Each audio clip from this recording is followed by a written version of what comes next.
Hello and welcome to Rajya Sabha Television. You're watching The Big Picture with me, Frank Rausam Pereira. Pakistan Prime Minister Imran Khan on Thursday said his government has decided to release valiant Indian Air Force Wing Commander Abhinandan Varthaman on Friday. Khan told a joint session of Parliament in Islamabad called to discuss the India-Pakistan situation that as a peace gesture, Pakistan has decided to release the Indian pilot in their custody. Khan's announcement came soon after media reports quoted Pakistan Foreign Minister Shah Mehmood Qureshi as saying that the country is considering freeing the IAF pilot if it leads to a de-escalation of tensions between the two countries.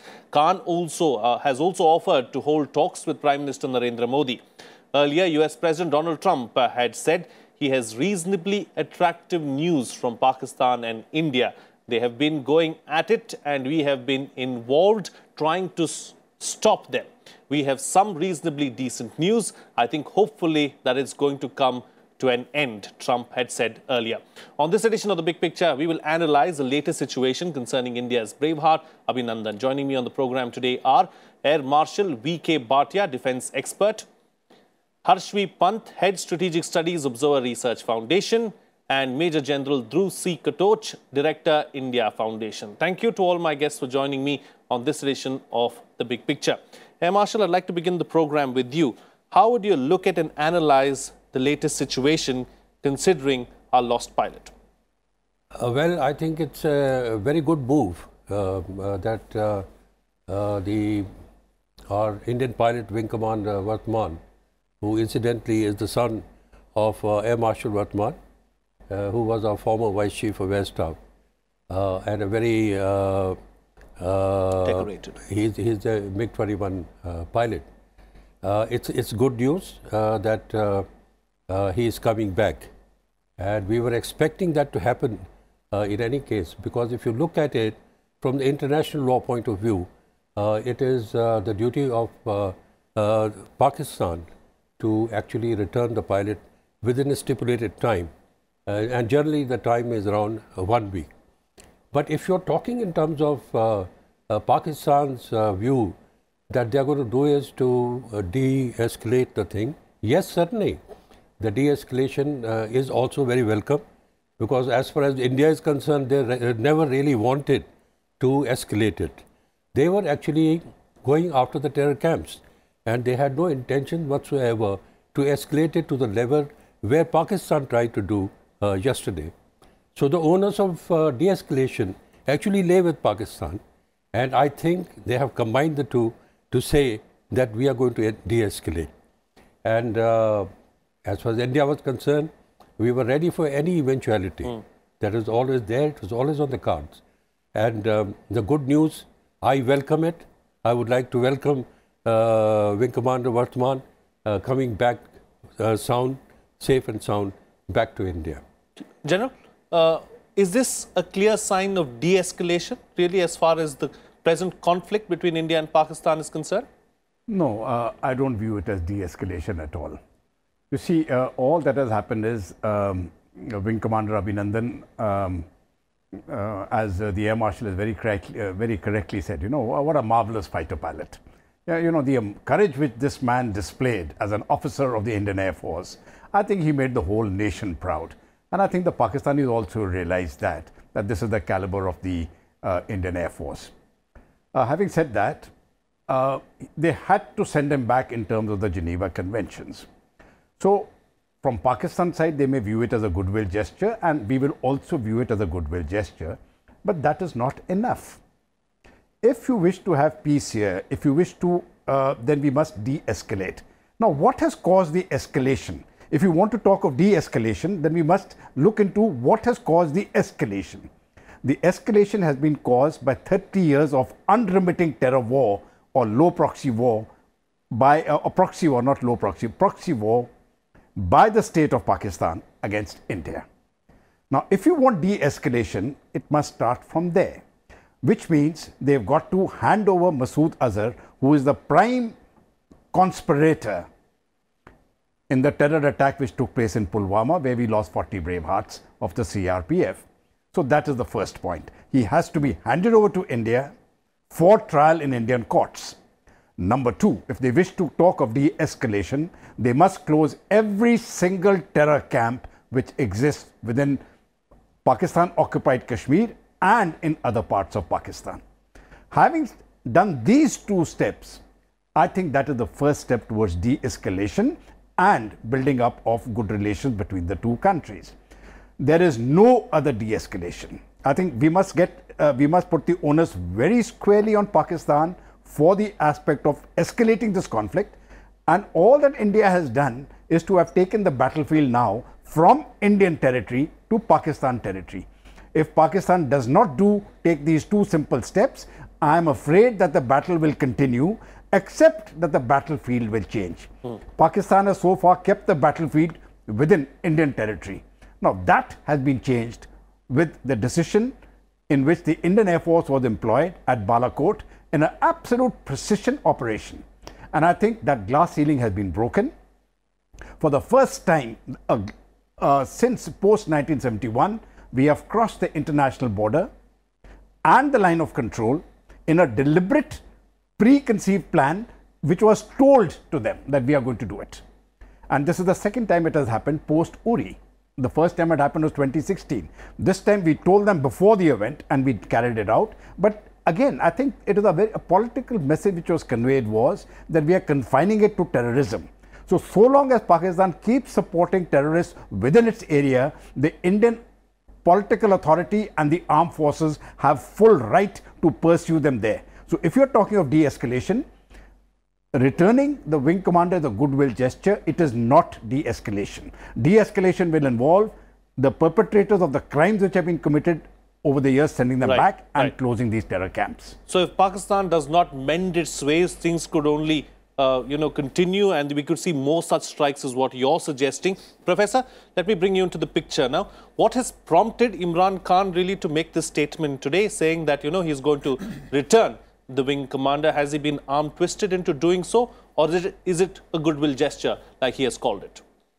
Well, I think the Pakistanis are in a bit of a corner, because it's not really readily evident what other steps they could have taken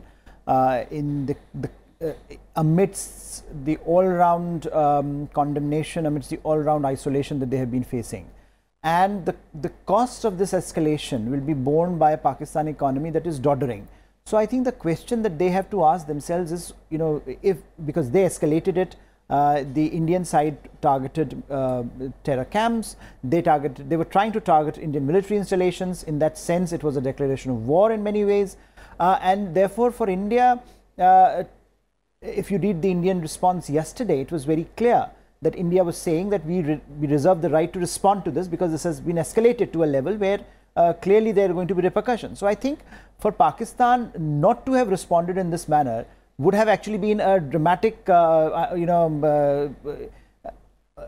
in some ways, a dramatic escalation from their point of view. So I think what they have tried to do is they have tried to shape the narrative that, look, we are doing this in a goodwill gesture. We are we are trying to shape the battlefield in a way, information space in a way that privileges us. And I think from India's side, the message has been very, very categorical and in one voice, that this is something, as I think General was mentioning, that there are demands, because this is not enough, and this was not what the first strike was about. So this is about something, what India expects from Pakistan is something very fundamental about terrorism, about its strategy that it has employed vis-a-vis India, and how that needs to change in order to come to some sort of an understanding with Pakistan. So I think while Mr. Imran Khan is facing a global reality where he is being pilloried by the rest of the world to do something, even some of his closest friends, Chinese and the Saudi Arabians, are telling Pakistan to take things in a different direction. So I think he was left with no other choice in some ways. But it also poses a conundrum for India. If, for example, we buy this argument, then this is something that we have done in the past as well. Some olive branch was given, we took that, and we became confounded by the fact that here was this, a nation that is a master at speaking at two voices. You have the military establishment that will say one thing, you have the civilian establishment that will say another, and therefore it has never been clearly evident who are you dealing with and towards what purpose. So I think this time you do see a clear sense of purpose, that there is an end game in sight. We want certain outcomes, which we have always demanded but never got from Pakistan, and only if that happens will, what you were terming as de-escalation can possibly happen. Sure. Let me introduce Neeraj Srivastava, former ambassador on the program right now. Ambassador, the first real reaction as to this particular issue of some kind of a good news coming our way by the end of the evening today came from the US President Donald Trump. Did he know something that we didn't really? Well, it's possible in the sense that Mr. Trump had earlier made a statement that we are in touch with both parties and we are trying to diffuse the situation. I don't know the details of this particular matter, whether what kind of contacts were made or not. But back channel contacts could have been made by the US with both sides. And I think it is possible that Pakistan saw that the best option at the moment was to release the Indian wing commander, because it was losing a great deal of, it had already lost a great deal of goodwill by what it has done in Pulwama and, after that. To salvage the situation and to appear generous and to appear good, he may have thought that this is probably a good gesture, to salvage the image of his country and to also to reduce tensions. Because, rising tensions between two nuclear-armed states are not a very good state of affairs. And he might have thought that by doing this, he would be able to bring down the tension. I do think that the tension will come down, as soon as the wing commander has been released. And that is something that needs to be welcomed by everybody. I mean, not just India, but by everybody. Sure. Talking about everybody, General, is a message being sent out to the world as well by Pakistan? Is Pakistan trying to show the world that, it has a humane side to it as well? No, I'm not in agreement with this at all. Pakistan is a terror state. The only message which can come out of Pakistan, which can change the opinion of the world, is when Pakistan de-escalates on terror. And the de-escalation on terror means closing those terror camps. And there are 3 types of terrorists which are operating in Pakistan. You see, I think a lot of people don't realize this fundamental aspect of Pakistan. One is the Afghan Taliban and other parties associated with Afghanistan, whom Pakistan supports and creates. And these are the people who have actually been fighting with the Afghan government and the US troops there and killing them. They are located by and large in Fatah. The second is the Taliban or the Lashkar, the Lashkar-e-Taiba, the Jaish-e-Mohammed and parties like that, which they use as strategic assets against India. So this again is a part of the Pakistani organization. It is a part of the military establishment. It is a part of Imran Khan himself. He supports these groups and they are used to carry out strikes and terror within India. And the third is the Pakistani Taliban. This is the Taliban which the Pakistan army targets, because the Pakistan army targets, I beg your pardon, the Tehreek-e-Taliban Pakistan, TTP, it targets the Pakistan military and the Pakistani state. So whenever Pakistan says we are taking action against terror, they are only taking action against the TTP and not against the 2 other groups which they consider as their strategic assets. So they are being selective. No, they have actually propped up these 2 groups. It is not a question of even being selective. These are the groups which they have themselves created. So if they wish to pull back on terror, on de-escalation, these groups have got to go. The second part is, this talk of 2 nuclear powers fighting. I think enough is enough. We will not be blackmailed by by Pakistan's nuclear threat. Let Pakistan be very clear on that. The Prime Minister has made it clear. The Indian nuclear doctrine is very clear. We will not use nuclear weapons first. But should anybody use nuclear weapons against us, the consequences will be horrendous. So let Pakistan not suffer under, they have been carrying out these terrorist actions under that nuclear umbrella. But that because we are a nuclear state, India won't react. I think this message which has gone across after the, that brilliant operation by the Indian Air Force at Balakot, I think that red line has also been crossed. That glass ceiling has also been broken. So I don't think we should be talking of two nuclear-powered states and fighting with each other. If it comes to that, so be it. But we will not be threatened and we will not be cowed down. Sure. Air Marshal, that also means that we cannot let our guard down despite everything that's happened. Yes, it could be a goodwill gesture really as far as Pakistan is concerned with returning our wing commander. But we can't afford to let our guard down at this juncture, isn't it? Certainly not. We cannot afford to do that. And like I said, it's a temporary kind of a de-escalation. But the root cause lies in doing something as far as their terror mechanism is concerned.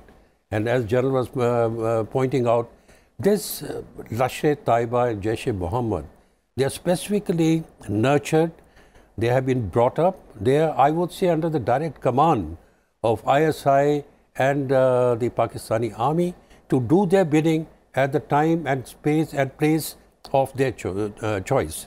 And that is what they are doing. And to say that they are going to put a stop to this, I doubt it very much.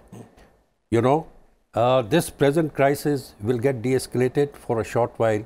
And as far as the terror operations are concerned, after a little while, I think Pakistan would like to continue with that because that is their state policy. Now, as far as India is concerned, we have sent a very strong message to them by carrying out those attacks against Balakot and two other places at Chakoti and Muzaffarabad to tell them that we are going to go after terror. We do not have any designs, extra territorial designs or something as far as Pakistan is concerned, but we will not accept terror.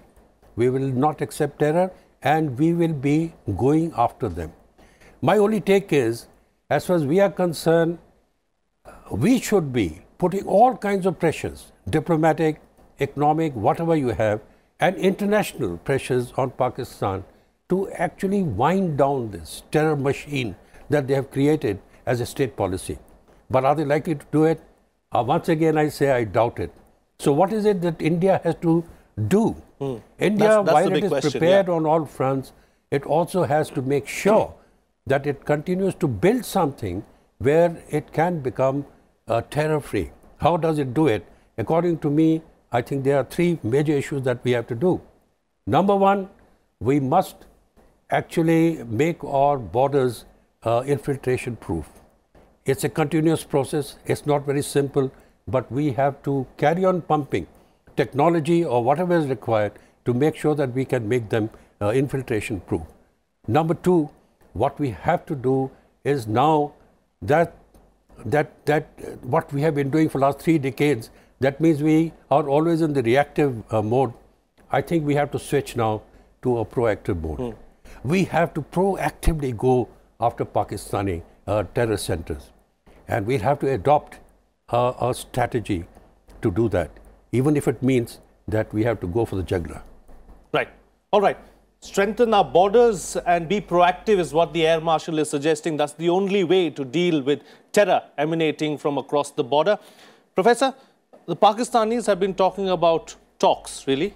I mean, should we go ahead with them? Should we give Imran Khan a chance? That was something that we spoke about when Imran Khan was sworn in as the Prime Minister. From then on, he's been talking about talking to India. What's your stand on that? Well, I think there have been so many false dawns in this equation then that I think India can be excused if India does not buy this argument. And I think the fundamental point about Pakistan and Pakistan's army's DNA being anti-India remains a reality. So their whole raison d'etre is anti-India. That's what keeps them in place.